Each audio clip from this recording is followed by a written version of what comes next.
एक विश्वास है, एक हौसला है।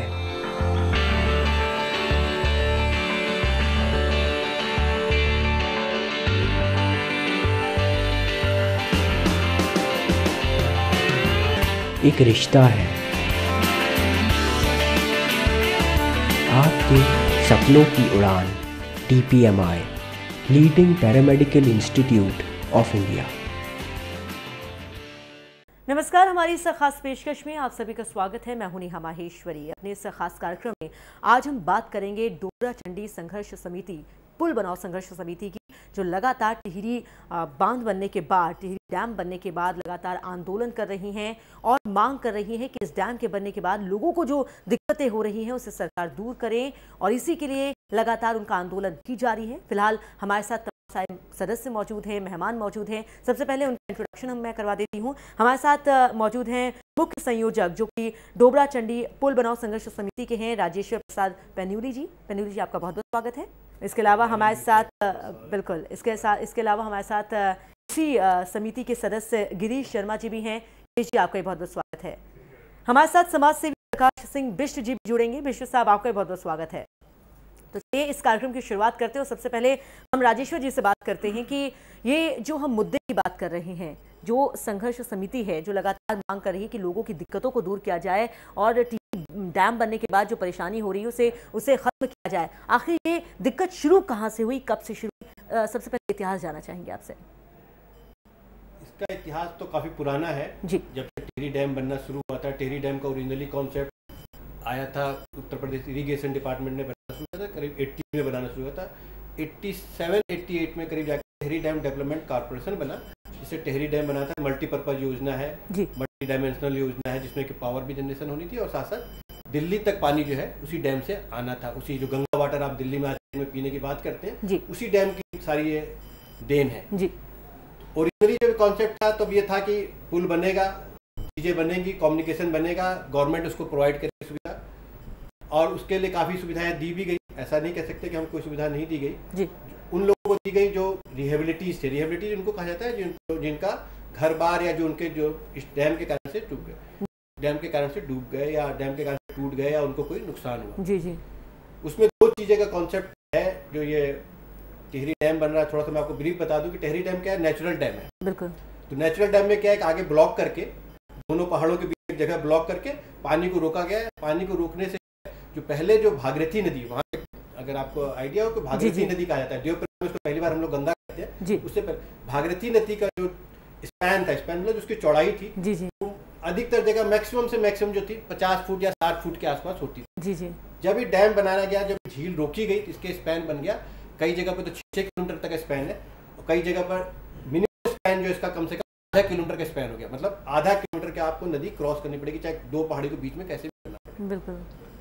2004 में पहली बार जो डैम में पानी भरना शुरू हुआ, उससे पहले लोगों ने एंटीसिपेट नहीं किया, क्योंकि 89-90 बन रहा था, तो लोगों को लगता जो वहाँ के लोकल लोग थे, शायद उनका एजुकेशन की नॉलेज कम थी या उतना एक्सपोजर नहीं था, और जो लोकल जनप्रतिनिधि समझ में नहीं आई कि इसको, उनको पहले तो उम्मीद थी कि शायद कभी पानी नहीं भरे, शायद उम्मीद लगता था कि शायद ऐसा कोई डैम बने ही नहीं।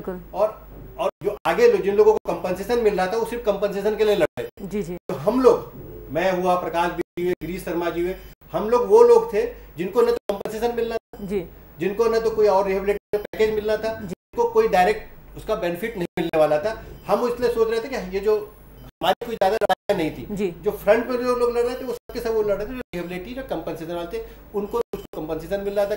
और इस एंटीसिपेशन में कि ऐसा कुछ होगा नहीं, हम चुपचाप, हमारे जनप्रतिनिधि भी सोते रहे, हमारे लोकल लोग भी सोते रहे। 2004 में जब एक्चुअल बंद हुई, जब एक्चुअल जिसमें से पानी रोका गया, तब वो जो हमारे ओरिजिनल पुल थे वो जब डूबना शुरू हुए, तो हमने पहली बार 2004 के बाद हमें समझ में आया कि हम किस मुसीबत में फंसे हैं। बिल्कुल। जब हमें समझ में आया तो 2005 तक हमारे पुल भी, रास्ते भी तब तक कोई नहीं बने थे। उस जमाने में एक छोटा सा इन्होंने पीपल डाली का पुल बना करके दिया था, जिसमें कि छोटे व्हीकल जा सकते थे, वो भी ओरिजिनल जगह से कम 40 से 45 किलोमीटर। पहाड़ में आप 40-45 किलोमीटर का मतलब सोचते होंगे, कम से कम 120 किलोमीटर का चक्कर। बिल्कुल बिल्कुल। उस रास्ते में ओरिजिनल जो छोटी गाड़ियों को पुल बनाया गया, जिसके साथ कनेक्टिंग रोड भी नहीं बनाई।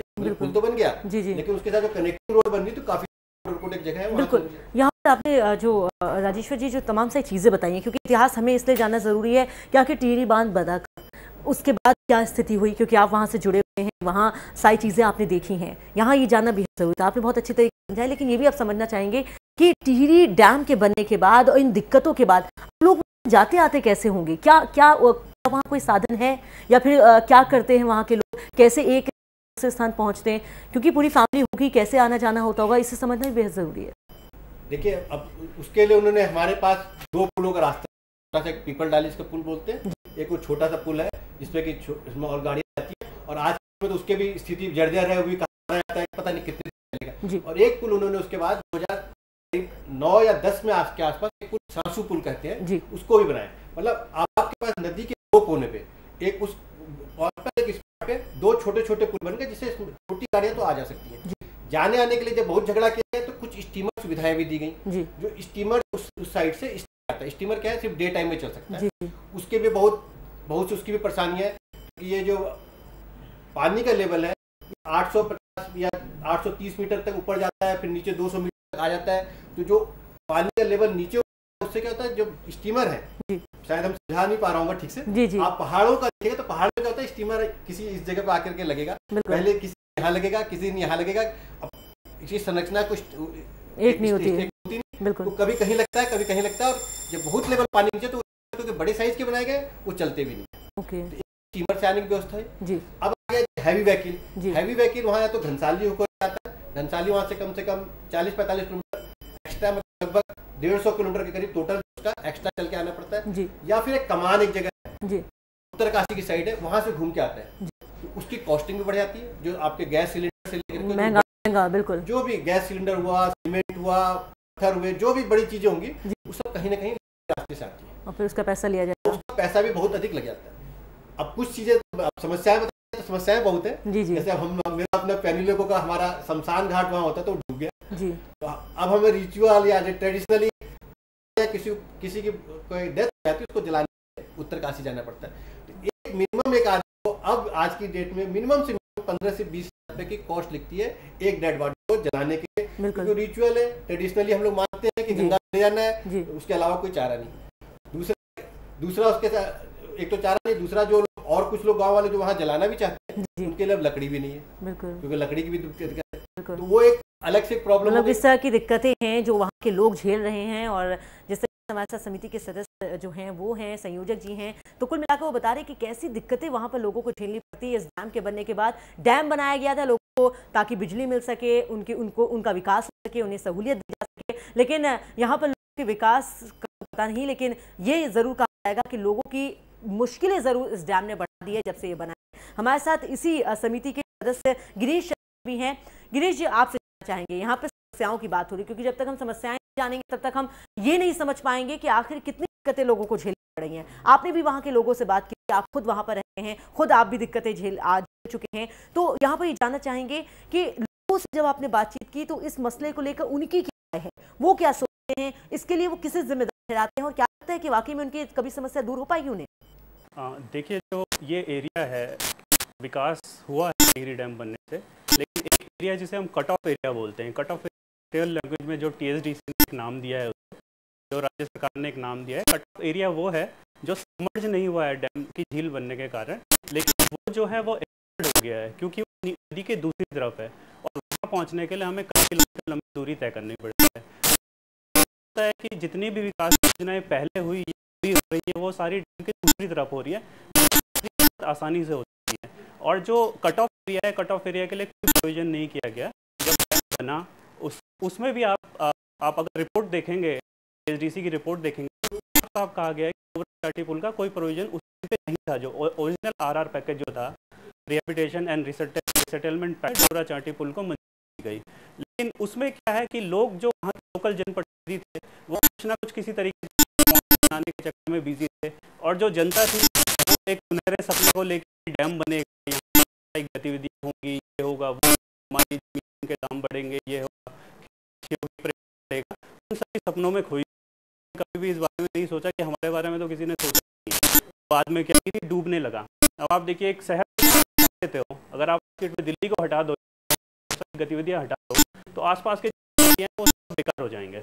उसी तरीके से जब आपने टिहरी को बता दिया तो उसके आसपास थे, खासकर प्रताप नगर का क्षेत्र जो कि में आता है, वो एक टापू में तब्दील हो गया। वहाँ जाने के लिए कोई सुविधा नहीं है, बुनियादी सुविधाओं पर डिपेंडेंसी थी, एजुकेशन के लिए टिहरी पर डिपेंडेंसी थी, अस्पतालों के लिए टिहरी पर डिपेंडेंसी थी, शिक्षा के लिए टिहरी पर डिपेंडेंसी थी।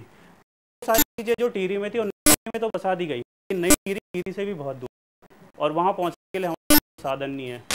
पहले जो पुल, अब मेरा गाँव जो है, वहाँ जब हम टिहरी हुआ करते, टिहरी से हमें 1 घंटा में लगता था। अब आज के डेट में मान लीजिए कि इतनी अच्छी सुविधा है, अब हम टिहरी जो अगर पुरानी टिहरी कॉलोनी जो है वहाँ से जाने में 4 घंटे लगते हैं, तो जो दूरी में 1 घंटे में पैदल तय करता था वो दूरी मुझे मोटर गाड़ी से 4 घंटे में तय करनी पड़ रही। गिरीश जी, वहाँ पे लोग कैसे जी रहे होंगे, उनकी जिंदगी कैसे कट रही होगी, क्योंकि वाकई में जो वक्त होता है, जो समय होता है, बहुत मायने रखता है। पहले 3 से 4 घंटे लगते थे उनकी सहूलियत, उनकी दिक्कतों को दूर करने के बजाय तो उनकी मुश्किलें बढ़ा दी हैं। वही 3 से 4 घंटे अब 8 से 10 घंटे बदल गया है। तो लोग अपनी जिंदगी कैसे जी रहे हैं वहाँ पर, कैसे उनको जो मूलभूत सुविधाएं हैं, जो मूलभूत उनकी हैं, वो कैसे पूरी हो रही हैं? मूलभूत सुविधाओं के नाम पे वहाँ पे राजनीति होती रही है। मूलभूत सुविधाओं के लिए लोगों को टिहरी पे है, उन्हें कोई भी चीज़ें चाहिए उन्हें टिहरी जाना होता है। लोग मजबूरी में जी हैं और अब कहेंगे कि पलायन वहाँ से हो गया है। पलायन तो पूरे पलायन की मार झेल रहा है, पलायन की मार झेल रहा है, लेकिन आप देखें प्रतापनगर क्षेत्र और जो कटक एरिया क्षेत्र है, वहाँ से लोग छोड़ के किराए पे रहने को मजबूर हैं। किसी के इसमें पढ़ाई की वजह से, कोई उच्च शिक्षा की वजह से देहरादून में रह रहा है, लोग वहाँ से अपना गाँव, जमीन, सारी चीज़ें छोड़ते चले आ रहे हैं। तो भी उसका एक कारण हो गया है, जो टिहरी झील के कारण है। अभी भी स्टडी उस पर कंडक्ट नहीं कराई है, जितनी भी स्टडी होती है वो कंडक्ट कराई जाती है। जिन लोगों का रिहेबिलिटेशन हो गया वहाँ से जाता है कि उनकी इनकम बढ़ गई है, उनका स्टैंडर्ड बढ़ है, लेकिन ये सर्वे एरिया के कराया कि उन्हें पूछने वाला नहीं। बिल्कुल जाहिर सी बात है गिरीश जी, जब भी तस्वीर उत्तराखंड की देखने को मिलती है तो शहरों पर गौर किया जाता है, शहरों पर ध्यान दिया जाता है, लेकिन वो गांव जो सबसे ज़्यादा बदहाल हैं, या ये कहें कि सबसे ज़्यादा जहां के लोगों को दिक्कतें झेलनी पड़ी, वो तस्वीर कभी पेश नहीं की जाती, वो तस्वीर कभी दिखाई नहीं जाती। हमारे साथ प्रकाश जी भी हैं, वो समाजसेवी हैं। प्रकाश जी, जो बड़ा मुद्दा पलायन का है, क्योंकि जाहिर सी बात है कोई भी इंसान होगा, अगर उसकी ज़रूरतें उसकी पूरी नहीं होंगी, उसको मूलभूत सुविधाएं नहीं मिलेंगी, तो पलायन करेगा, वो उसकी मजबूरी बन जाता है। ऐसे में आप एक सेवी होने के नाते आप भी वहां आप घूमे होंगे, लोगों से आपने बातचीत की होगी, आपने क्या देखा वहां पर? देखिए, मैं समाज सेवी मैं उस क्षेत्र से हूँ जहाँ ये समस्या है। देखिए, ये पुल बहुत बड़ी बात है। उत्तराखंड की धरती पे इतना बड़ी वाटर बॉडी बनाई गई, इतनी बड़ी जल समाधि दी गई, तो कई किलोमीटर, मतलब आप लगे 80 किलोमीटर की लेंथ से घूमे तो 80, और इसके लिए बहुत बड़े बड़े सपने देखे हैं कि यहाँ से कई 100 मेगावाट पैदा होगी, सारे रोजगार मिलेंगे बहुत लोगों, और फिर इसको बनाने में कि ये 1974 शुरू हुआ, ये इसमें पूरा एक डिस्ट्रिक्ट स्थापित हुआ। ये इतनी बड़ी चीज़, इतनी बड़ी कंपनियां इसमें काम करने के लिए आई हैं, हम भी हैं। ये अरबों रुपए, खरबों रुपए का प्रोजेक्ट था। लेकिन उस पार बनता गया 2004 में जब बनने शुरू हुए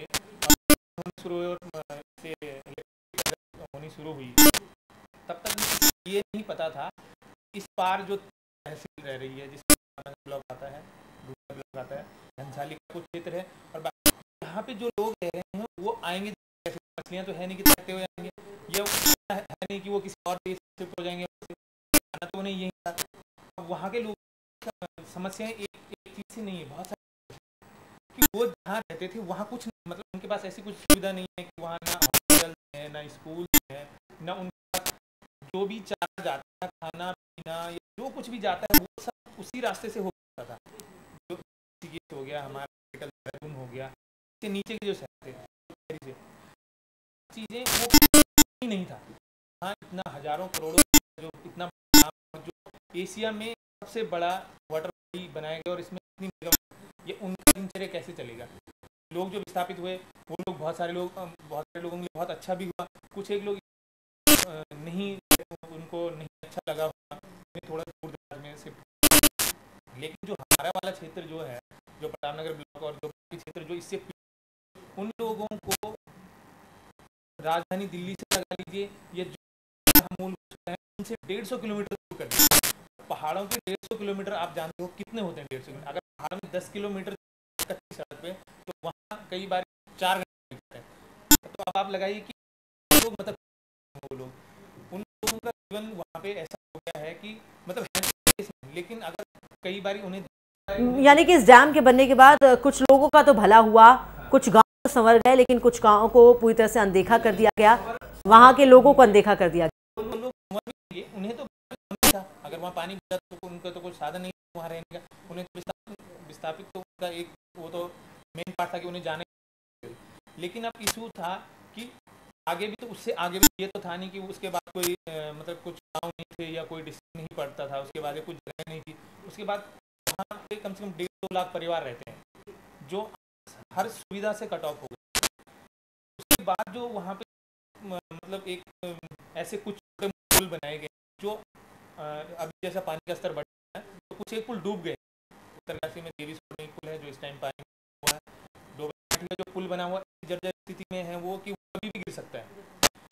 अभी जो श्यामसू वाला जो पुल बना है उस ऐसी सड़क ऐसी रोड बनी हुई है कि जिसमें एक बार ब्लॉक हो जाए तो 10 दिन से पहले खुलेगी नहीं। ये सब समस्या वहाँ के लोगों के लिए, और ऊपर से इस चीज़ का अभी दूसरा अब पार्ट आता है कि डोबरा चांठी पुल। डोबरा चांठी पुल एक ऐसा एक पहलू बना हुआ है जिसमें 125 करोड़ रुपए खत्म हो गए। ऐसी कंपनी ने खा ली जिसे ये भी नहीं पता था ये पुल बनेगा कैसे, उसके बाद प्लान नहीं था, इसका कोई प्लान पास नहीं हुआ था, इसका कोई मैप पास नहीं हुआ था।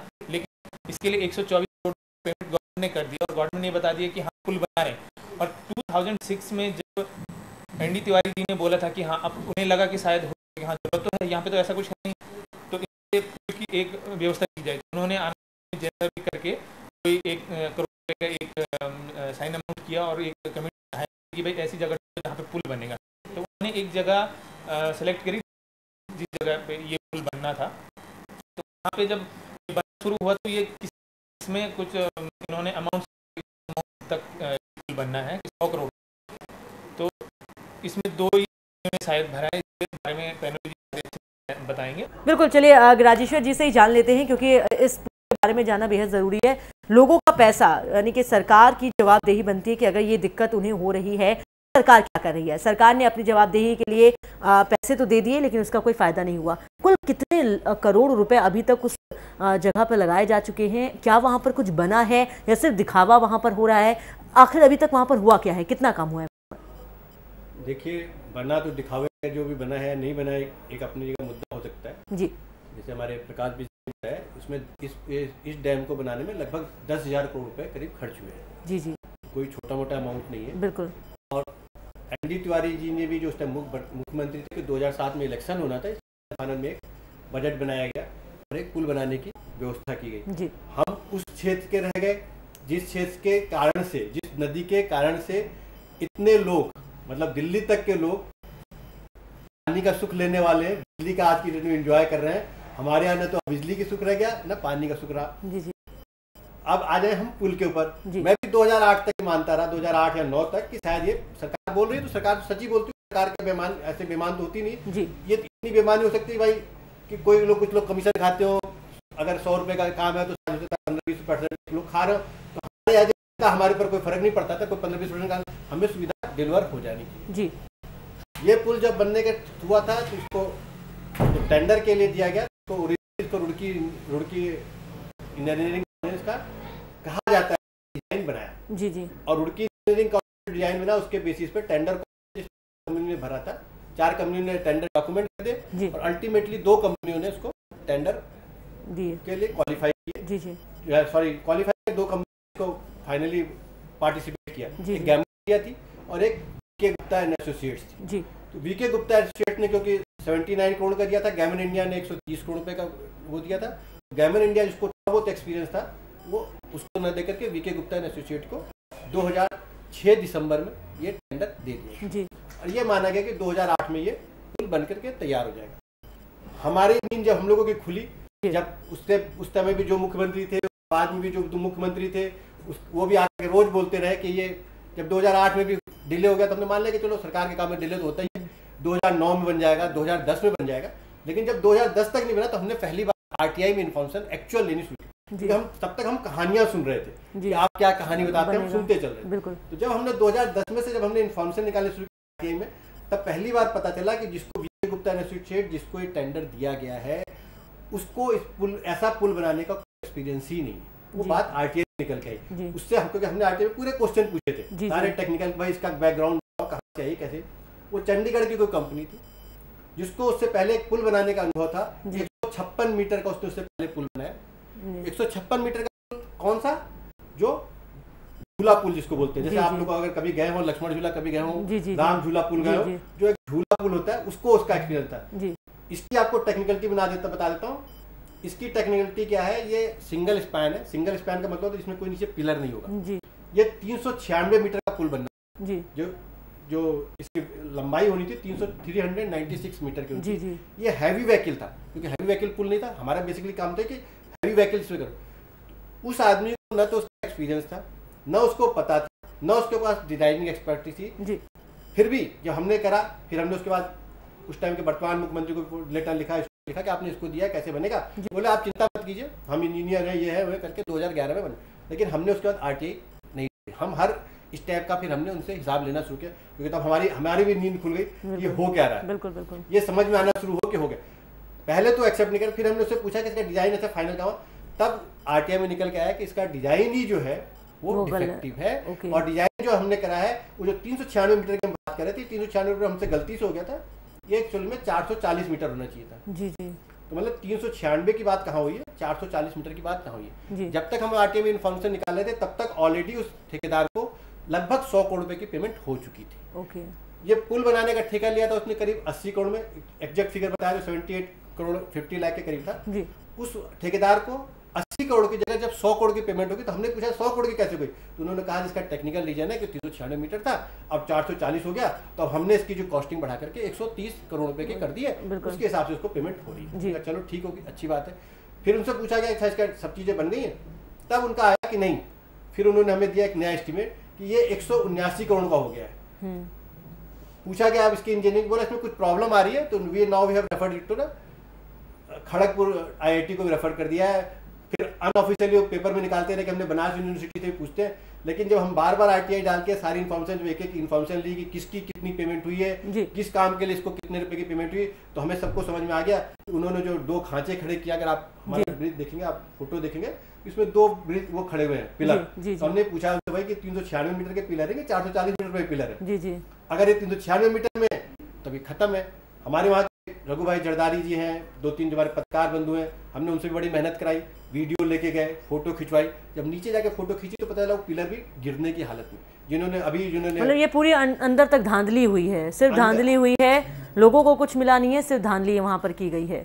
लेकिन यहाँ पर अब ये जानना चाहेंगे, आपने आरटीआई के जरिए, क्योंकि आरटीआई के जरिए हम सारी इन्फॉर्मेशन निकाल सकते हैं, आपने आरटीआई का इस्तेमाल किया, सारी इन्फॉर्मेशन जुटाई और अब वो सारी इन्फॉर्मेशन आप जनता के सामने भी रख रहे हैं। यहाँ पर सरकार का क्या, आपने सरकार को जगाने की कोशिश की या आपने जनप्रतिनिधि से बात की, क्योंकि अभी हाल ही में लोकसभा चुनाव हुए हैं, क्या आपने जब, क्योंकि जाहिर सी बात है चुनाव के दौरान ही नेताओं को याद आती है जनता की, उससे पहले वो अपने एसी रूम्स में रहते हैं, क्या आप जब वो आपके पास आए या वोटों के लिए वो नेता कोई पहुंचा, तो क्या आपने उनका ध्यान खींचा कि यहाँ का जो आपने काम दिया था कब पूरा होगा? 2006 की बात कर रहे हैं, 2006 में वो बनना शुरू होना था, अभी तक 2014 की बात करें वो कुछ नहीं बना है 2 पिलर्स के अलावा, तो कैसे लेकर आपने सवाल किया?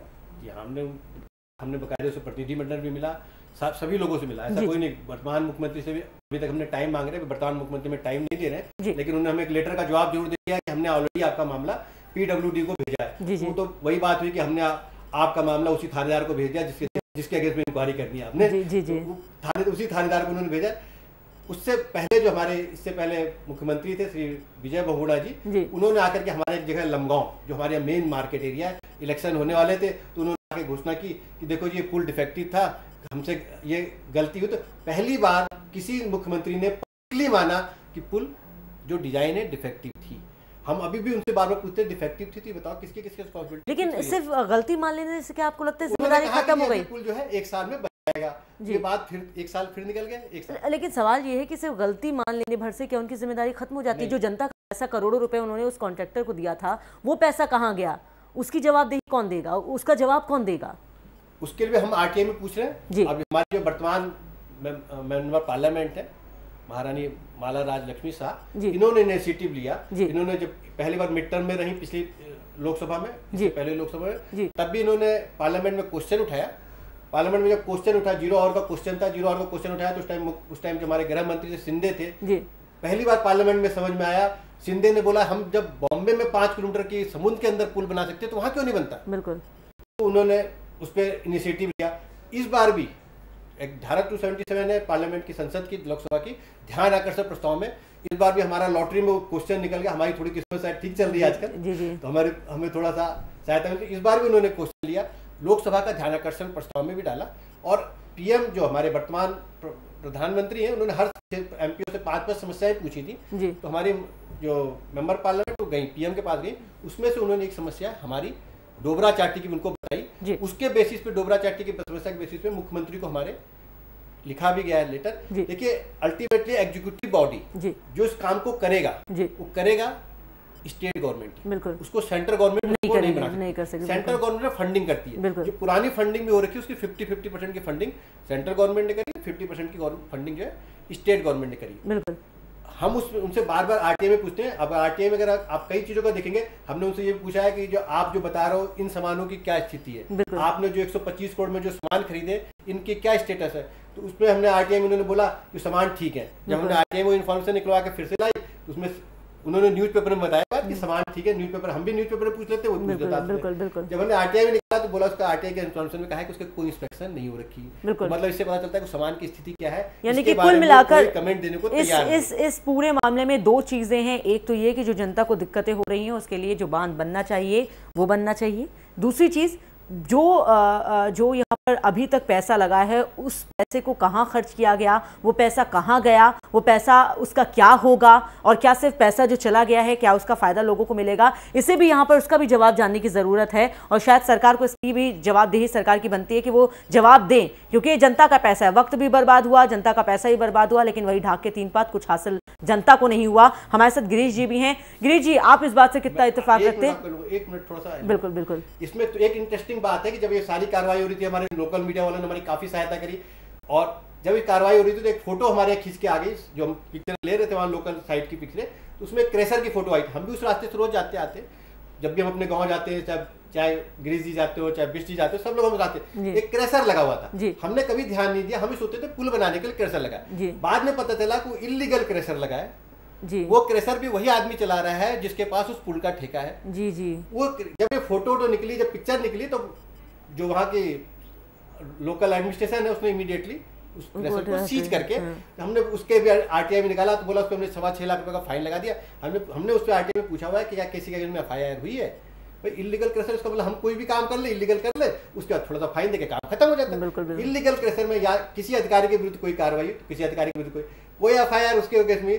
और हमने उसमें कहा कि हमने एस्टिमेट किया, जो हमें लगता है, जो हम जितना हम पढ़े लिखे उसके हिसाब से हमें ऐसा लगता है कि उस क्रेशर तो जो आप जो पुल तो जो बनाने के पैसे आपके जो गए बर्बाद हुए, उससे भी आपने कम से कम 40 से 50 करोड़ रुपए कमाए हैं। और हमने उसमें पूछा है बकायदे, उसका वो कोई जवाब देने को कभी बोल देते हैं जियोलॉजिकल सर्वे वाले बताएंगे कि आपने कितना खनन हुआ, क्योंकि तो डाटा होता है ना, कितना खनन हुआ है और उसके पैसे कहाँ गए हैं, उसका भी जवाब दे, उसका भी जवाब नहीं दे रहे। बिल्कुल, यानी कि लोगों को कुछ नहीं मिला, अगर फायदा किसी का हुआ है। बिल्कुल, हम जो वहाँ के लोग हैं हमें टेकन फॉर राइट ले लिया गया है कि इनको कुछ नहीं आता, ठेकेदार भी मना, और इसमें कहीं ना कहीं जनप्रतिनिधियों की भी भागीदारी होगी और लोकल एडमिनिस्ट्रेशन भी इन्वॉल्व है। सबके सब इन्वॉल्व होने के कारण से क्या है, सब मिले हुए हैं। सब चीजों के कारण से क्या हो रहा है कि चीजें, यानी कि कुल मिलाकर सिर्फ अगर किसी का फायदा हुआ है तो ठेकेदार का फायदा हुआ है, जनप्रतिनिधि का फायदा हुआ है। जाहिर सी बात है जनप्रतिनिधि के संज्ञान में ये बात होगी, क्योंकि ऐसा हो नहीं सकता कि किसी क्षेत्र में ये सब कुछ चल रहा हो और वहाँ के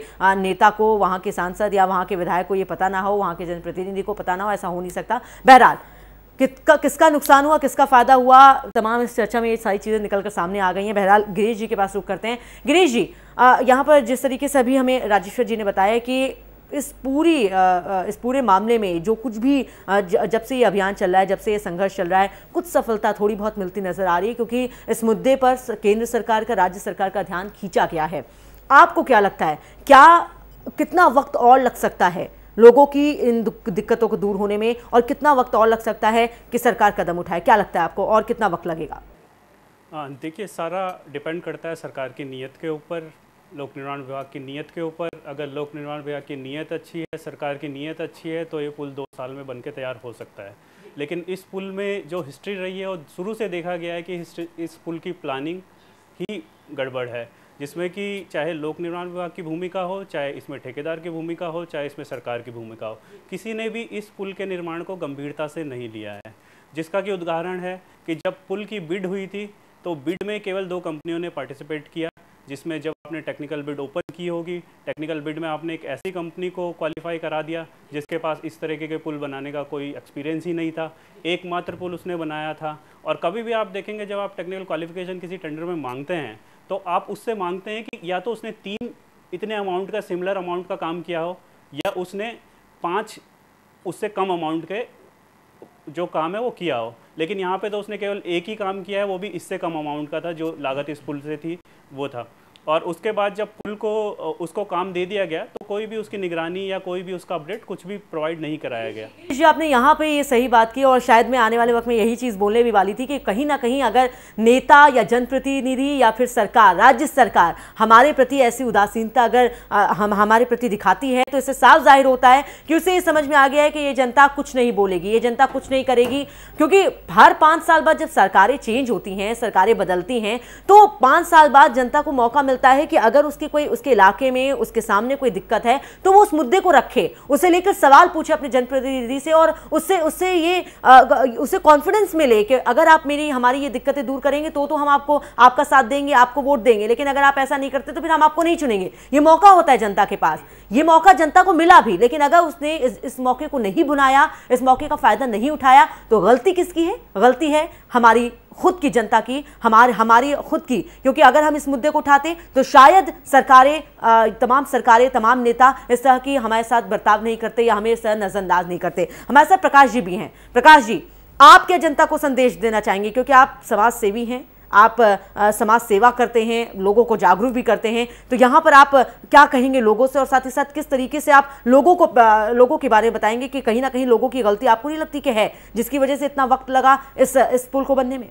जनता की गलती है, वो एक टाइम के बाद एक्चुअली हर टाइम कभी ना कभी जनता को ऐसे लॉलीपॉप दिखाए गए हैं कि जिसे सोचकर उसे ये लगता था कि हाँ ये होने वाला है। जब बहुगुणा जी वहाँ पे इलेक्शन में गए थे तो उन्होंने कहा था कि मैं जब नेक्स्ट टाइम यहाँ पे आऊँगा तो मैं इस पुल के ऊपर से आऊँगा, जब ये पुल बन जाएगा तभी मैं इस क्षेत्र में आऊँगा।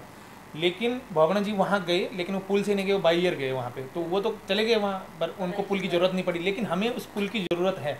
आज जब ये स्थिति, आज जनता के सामने सब चीज़, राजेश्वर पैनोली जी ने इतने सारे RTIs लगाई हैं, हम सभी लोग, हमने जिस तरीके से भी छोटा मोटा, अभी परसों एक न्यूज़ चैनल ने भी मुझसे ये पूछा कि आप क्या कर रहे हो। हमें भी लगता है कि हमारी कमी थी, जनता की कमी है, जिन्होंने इसमें अपना आक्रोश, क्योंकि आजकल बिना मांगे कुछ मिलने वाला नहीं है।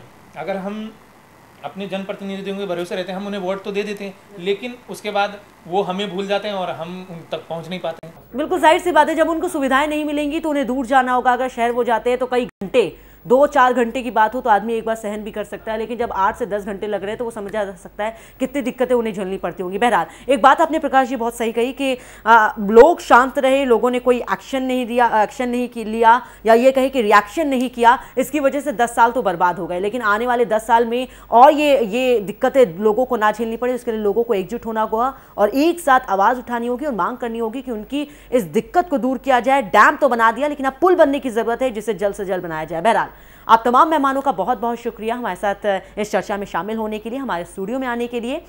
हिमालय न्यूज़ की यही कोशिश है कि वो जनता से जुड़ी तमाम समस्याओं को उठाती रहे, और आज भी हमने इसी मुद्दे को इसलिए छेड़ा, इस मुद्दे पर इसलिए चर्चा की ताकि ये जो हकीकत है उत्तराखंड के लोगों की जो दिक्कतें हैं उससे सरकार समझे, उसे सरकार न सिर्फ समझे बल्कि उन दिक्कतों को दूर करने की भी कोशिश करे। यही हमारी कोशिश है, और फिलहाल इसी तरह के मुद्दे हम आगे भी उठाते रहेंगे।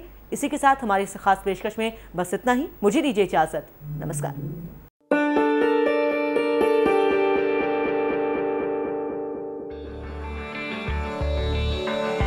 एक विश्वास है एक हौसला है।